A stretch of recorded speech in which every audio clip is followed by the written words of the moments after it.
This podcast is created for farmers and powered by Pioneer Agronomy to bring you agronomic insights and proven solutions to fuel forward-thinking farming. Good morning and welcome to the January 15th edition of the Pioneer Podcast. This is Brian Schrader, agronomist on the eastern side of the state of Indiana. I'm joined by Carl Joran, agronomist from western Indiana. Good morning, Carl. Brian, Happy New Year. Good to finally be back on the podcast. I feel like you and Ben were holding down the fort here through late fall. So happy to rejoin the program that I hold dear and visit with the folks on the other ends of these microphones. How are you today? I'm very good. Well, and don't cut yourself short there at all. You had some other responsibilities were the reason why you were missing the podcast. You had a new addition to the family, and so you were handling new baby and fatherhood. So I think that's a fair excuse that many of our listeners probably can understand and can appreciate. So I don't think you cut yourself a little slack there, maybe, Carl. Appreciate that. Well, today in the program, you and we were visiting a little bit, and in the spirit of, bringing new life into the world, we are right in the throes of that very process in the seed corn side of business. This is the time of year where I'm following a snowplow right now on my way up for our annual demand plan meeting. And I know that you have yours upcoming with the sales agencies that you support in Northeast, East Central Indiana here, middle of this week. So maybe we could talk a little bit about the demand plan process, what that means for us as agronomists, as seedsmen, and what it means for farmers at large. Sure. And so I think the best place to start with this, Carl, is to kind of think through the timeline. Folks that maybe aren't familiar with the seed business, they're always asking me. I have a lot of friends who don't have any connection to agriculture at all, and they'll ask me. They assume that you and I are slow this time of year, that we don't have a lot of things going on, that we're kind of twiddling our thumbs waiting for planting. And I remind them that this is the time of year where guys like you and I get a little confused because we're finishing up the business of 2024, analyzing products, performances, return on investments, things like that. We've been operating in 2025 sales season since late August. And then in November, you and I start this idea of planning for 2026. And folks look at me a little strange. Why are you worried about 2026? And I remind folks that we don't sell widgets, that we can't just go to the factory and make more. And so we have to grow our 2026 sales in the 2025 crop year. And that means we have to be able to plan that. And as we get into the conversation, I think folks will see how this is a spin up type of demand plan. So it starts at the field level. We go all the way up to our production sites, and those are raised. To be fair, I will say that makes us very unique in the industry, from what I understand, at least in talking to a number of our customers who buy from competitive brands. The fact that we start at the field level and your local sales rep drives that demand plan up actually makes us a bit unique in the countryside, at least as I understand it, Carl.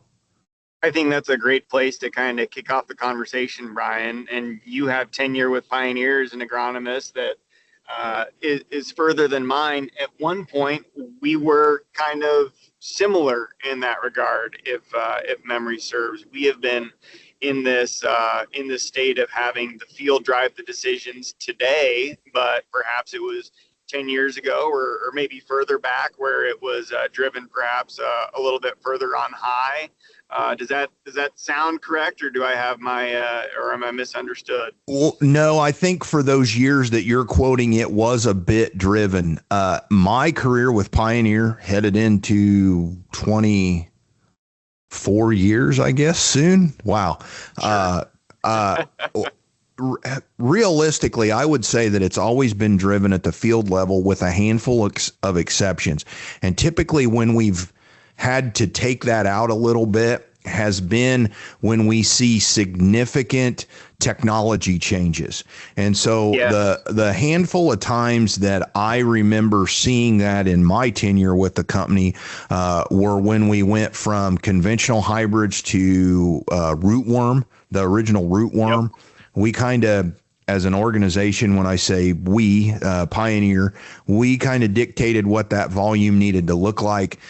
We did a very similar thing when we went from Roundup Ready to the dicamba beans, so the Extend beans.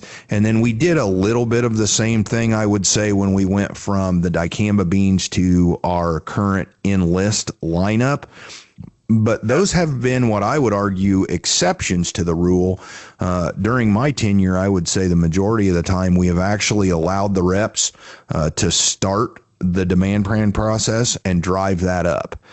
So not, that's probably, I would say, an exception to the rule typically when we have had to drive that at a corporate level. And there's been good reasons for that. A lot of times around seed supply and things like that made the organization feel like they needed to maybe have a bit of a heavier hand in those types of conversations. Well, and when you think about the stakeholders in this demand plan process, the forecasting out process, I kind of look at your local sales agent as being able to think about a year ahead. Maybe the very best can think a couple years out, type of deal. But a lot of demand is shaped based off of the performance of this last year, and that's something that's not information we have in hand when it comes to forecasting out what product supply we think should look like in an ideal state 2 years down the road. And so you have that conflict, and then you look at folks like yourself and me, the field agronomist team. Maybe we can do a decent job of looking a couple years out, and the very best can look 3 or 4 years out. And just to your point, when the organization gets involved is when you have to have, you have to widen the perspective out to 5 years out or 10 years out, because that's where the breeding cycle comes into effect, and which traits are going to be part of your technology offering, and things of that nature, product concept stuff. We need shorter corn, we need stronger roots, you need a different disease package. That's where fortunately you and I don't always have to have our head picked up so high to look that far out. But just to your point, that's when you get greater influence from the business to help inform those decisions, because it's tough for folks like you and I to speculate that far out. But that is somewhat of what we're doing in this process. We are speculating based off of the best data we have in hand, when it comes to previous year's performance, which is a lot of what the conversation you and Ben have had this fall is about. Remember, don't get hung up on 1 year's performance, because next year is not going to be the same weather pattern. It's not going to be the same planting window. So look at multiple locations, multiple years. And that's very much what you and I and our sales agency teams are involved in right now, evaluating that multiple years worth of performance to help inform how big of a pile product X needs to be versus product Y when we're trying to envision what we would like to sell in the 2026 growing season. That's certainly right. Now, the other added part of that is we're not alone in this. This really is a all hands on deck type of conversation that takes place. And so many of our listeners will remember Andrew Farrell and Mike Campworth, who have both been on the podcast. Those are two of many product agronomists, and you'll recall from those episodes that they evaluate experimental products in our impact system, look at those, evaluate those through the growing season, and then in November after harvest, those products are evaluated, and then there's a decision made on which ones get commercialized. And so part of this demand plan process, the majority of it are the products that customers and ourselves are very familiar with, because, as you say, we've seen performance in the growing season of 2024 as an example. We know how they perform. We're expecting them to perform similarly in 2025. That's the biggest chunk.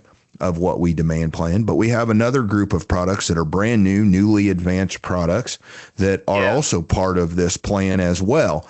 That's really where I see this forecasting that you talked about, where we're thinking out 2-3 years beyond. We have to look at these new products that Andrew and Mike bring us, and we have to decide, is this a real player for us? Is this something that could, help us take another step in performance, yield wise, agronomically? And then we're projecting what that looks like, and we put those in so that the correct volume of those products can be raised in the field in 2025, so that we can sell those products that we see have merit for our growers in 2026 in sizable volumes. You think about that. You mentioned the process starting in November, and part of the reason for that is, like you said, we don't produce widgets, you produce hybrid corn. Well, that hybrid corn requires 2 inbred parents, a female and a male. So then it comes down to how much stock, how much supply do you need of those given inbreds to meet the forecasted commercial hybrid demand, those couple years out. So the reason why we go through that process in November is if all of a sudden we have an unanticipated demand increase of an inbred that's in a lower supply position than what we assumed, what we forecasted, then you could course correct and perhaps raise that as winter seed production, or you could course correct and identify, okay, we know there's demand for this germplasm, but we cannot reach that demand in this year. So punt some of that demand to the following, commercial cycle. And here's where we ought to backfill, because all that comes back to, we need to have those inbred bags sitting at Plymouth or sitting at Worthington or Tipton or wherever it is that we're going to be raising a hybrid seed within the state of Indiana, to be sitting there in March, so that when it's time for those, hybrid seed corn planters to roll with 4 rows of female and 1 row of male, that they're ready. Because if they come to us in the middle of June, it's going to be pretty hard for us to actually go ahead and make that hybrid, because again, we can't produce it in the factory. It has to be grown in the field in the growing season that all of our commercial farmers deal with. If you wouldn't plant your crop in the month of July, it's hard to make it pencil out, even with a premium crop like seed, to make that a worthwhile investment or a worthwhile risk. And so all of that, you just keep peeling it back further and further up the pipeline in terms of why it is so important for us to be accurate with our forecasting and estimation. It might feel like a little bit of navel gazing, but that's the process we've been undergoing here the last 90 days or so. Right. And we're right in the process. As you mentioned, meetings are currently going on. I actually spoke with Andrew Farrell this morning. Andrew was actually headed to a meeting today down south in southern Indiana. I guess maybe not with Ben's group, Cale Wrestler's group, maybe, I think today. Sure. But Andrew's still involved in this. Andrew is helping roll out those new products to help folks understand what they look like, where they have a fit, placement, things like that. I think the other thing I'll mention here, kind of as an aside, but related to this demand plan process, Carl, is the importance of plots. When sales reps plant plots, when they come to you as a grower and ask you if you'd be interested in plots, that's really double purpose in my mind. One of it is there's validation in that this information that Andrew has shared with us about new products, or Mike has shared with us about these new products, we want to verify that that's accurate. Mike and Andrew are looking at the genetics, the actual yield potential. These plots, their impact plots go on very uniform sites. We try to get as much of the genetic yield potential out of these plots as we can. When you and I put things in plots, our plots typically are a little bit more variable. We often do side-by-sides in fields with variability in order to see how products perform under either stressful environments or different soil types or different drainage regimes, just many different things. But we're validating what Mike and Andrew have shared with us, but we're also trying to develop an understanding of a wider basis for placement of these products. And so part of the validation or the understanding of these products that we just mentioned that are part of this are the plots. And so I would encourage our listeners to pay attention to that. That's, they're kind of our first line, if you will, in this demand plan process as we do these plots to look at and verify that performance and placement is what we think it will be year over year. As you mentioned earlier, we try not to take just 1 year into account. We try to have multiple years of data, both in terms of yield, agronomics, placement, so that we can be as accurate as we can be when we do these demand plans. I think that's a great compliment to this idea. We're also practicing what we preach within Pioneer, and that was a transition we made from 1 year impact, 1 year pre-commercial stage testing in our research locations that Andrew and Mike would walk to 2 year impact, right? Double your exposure to different environmental factors and different planting windows and things of that nature. And so that's really helped us. I think, Brian, if memory serves, after we went to that format and just 2 or 3 years time, we actually caught, I think it was nearly 36 products that would have been a commercial hybrid within Pioneer, but because of that second year of testing, we were able to identify. I don't know if this one quite makes the team, which again, it saves us, in terms of providing that nice consistent as a reliable supplier in Pioneer. But the other thing that one thinks of as you evaluate this process is Mike and Andrew, the product agronomist team, they're kind of determining who makes the team. But then it's folks like yourself and me, we're determining where they play on the field. And that's what it comes down to with our product knowledge plots, like you said, trying to understand where it is that these hybrids are succeeding or where they have shortcomings. And sometimes those could be beyond what we were able to capture in those shorter row research tests. One thing that I think might resonate with some growers is the task that our reps have right now is, let's say that they got 8 bags of an introductory hybrid, something that they haven't seen yet. It was the very first time that they're going to see it is going to be in their plot, but they got 8 bags to utilize with one of their customers that they trust that's willing to partner with us and share that performance data. That very next year, we would be tasked with growing that volume to about 160 units of corn as opposed to the 8 units of corn. That is about the leap that we're taking in terms of orders of magnitude. It's greater than 1 to make that jump, and all of that is based off of the performance of those 8 bags on your farm.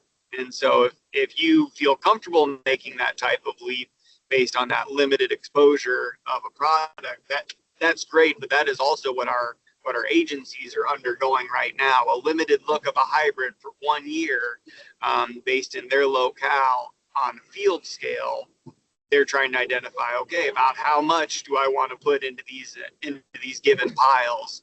And that is where the importance that you spoke to of us being good stewards of that precious resource of early commercialized seed, to be able to see where does it fit on a field scale, even outside of a plot. Put it in a side-by-side with a product that and let's see, does it hold on better across the sand hill? Does it fade on the clay knob? What does the performance look like in these different areas of the field? And that information is so valuable to make us be accurate in terms of making sure that we say on your farm, we think it ought to be 160 units of this hybrid as opposed to 160 units of a quantity that is perhaps more known in terms of greater field experience. Any thoughts on the tolerance for risk of folks you work with? Do you think everybody be willing to take that type of a swing, or does that speak to a certain segment of our listening audience, perhaps? No, I think you're right. The analogy, to carry your sporting team analogy on further, not only is our job to figure out where they play, but we're also figuring out playing time in terms of the volume. If you carry that analogy on, Carl, at least in my mind, the 160 units that you speak to, and I think that's probably a solid solid number, that jump from 8 units to 160 in terms of volume. That's really the play that you get to make that says that you played on the team. You got into the varsity game and you made that play. That's 160 units is what that volume is. Anything less than that, and unfortunately, you probably ended up on the practice team. And so not only are we trying to decide what position you play, but also our reps and ourselves are trying to understand how much playing time you're going to get. And that's the volume. And so you've got reps all across the United States that are doing this process right now. They brought their numbers in, and then those numbers roll up to the next level, and they actually end up at the production plant, which you know well. That's how your planning plan when you were at the production plant went. And that speaks to all of the inbreds that you spoke about. This also happens not only for corn, but we do the exact same thing for soybeans. And so I think you can see how the complexity builds on itself as we move up these tiers. And then, one of the things that happens is the corn and soybeans that you and I sell and our sales reps sell are not only grown in Indiana. And so you've got a group of folks that are looking at the logistics of this demand plan process and trying not to put all our eggs in one basket, if you will. And so they're developing a master planning plan, bringing into effect, maturities. Do they fit? You're not going to grow, group 2 soybean in one of our, let's say the Missouri production plant for soybeans. You're probably not going to grow 120-day corn at the Constantine plant potentially. I mean, we have all of those, but we've also got to spread that risk out across multiple plants so that if we had an environmental issue, that we don't completely wreck the supply of any one product. And so I think the complexity of the logistics that go into our demand planning process, and again, I'll remind everybody, we're doing this for 2026. So 2025's baked. We've got that product moving to sales reps' warehouses now, even being delivered to our customers and listeners right now, Carl. But we're doing all of this while we're doing 2025 sales. We're planning for 2026 and trying to manage all of these logistical items as we juggle those balls. Just as we started the conversation, Brian, all in the same time window in January, February, winter meetings with customers and large group meetings, breakfast roundtables, talking about the 2024 crop. It's a fun time of year, but like you said, a confusing time of year for a pioneer field agronomist living in 3 different expanses of time. It is our pleasure, though.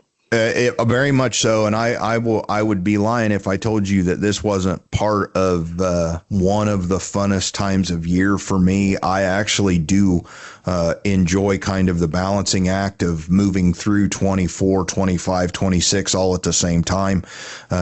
I see these meetings that you're going to have today and that I've had with the demand plan as some of the most important meetings and interactions where you and I can provide guidance to our sales reps that we have all year, just because, as we've said, getting it right means so much at the end of the day to our customers' profitability. And so I take great pride in trying to get these meetings to function well, and the information that we share throughout these meetings and doing the demand plan process on the computer and, plugging the numbers in and things. I try very hard to make sure we're just absolutely as accurate as we can be with that process. Absolutely. Well, Brian, this has been a fun conversation, a fun way to kick off the 2025 new year. And as you look forward to, what the rest of 2025 holds in store for the podcast, our listeners, I think you and I both have the same ask that we continue to request feedback from you all in terms of topics of interest. We'll do our best to continue being Nostradamus, just as we are for 2026 piles of corn, in terms of what we think our growers in the state of Indiana would enjoy listening about, but certainly would appreciate and enjoy that direct feedback in terms of what is of interest to your operation. So with that, Mr. Schrader, where can folks find you should they want to follow up on anything that we discussed here today? Yeah, absolutely. The two best places would be Pioneer email, brian.schrader, SHRADER at pioneer.com, and social media on Instagram at B_K_Schrader, SHRADER. And how about you, Carl? On Facebook, you can find me on Joern Agronomy. That's last name JOERN, and same on X. That's at Joern. And if you wish to reach out via the Pioneer email world, could also do so carl.joern at pioneer.com. All right, Carl. Well, I think this is a pretty good start for the 2025 podcast season. We'll be back in a couple weeks with another episode, and we look forward to talking with you then. Thanks for joining us. Thank you for listening to this episode from the Pioneer Agronomy team. Be sure to visit pioneer.com/podcasts to access additional episodes and learn more about our extensive on-farm data and innovative digital tools that are fueling forward-thinking farming.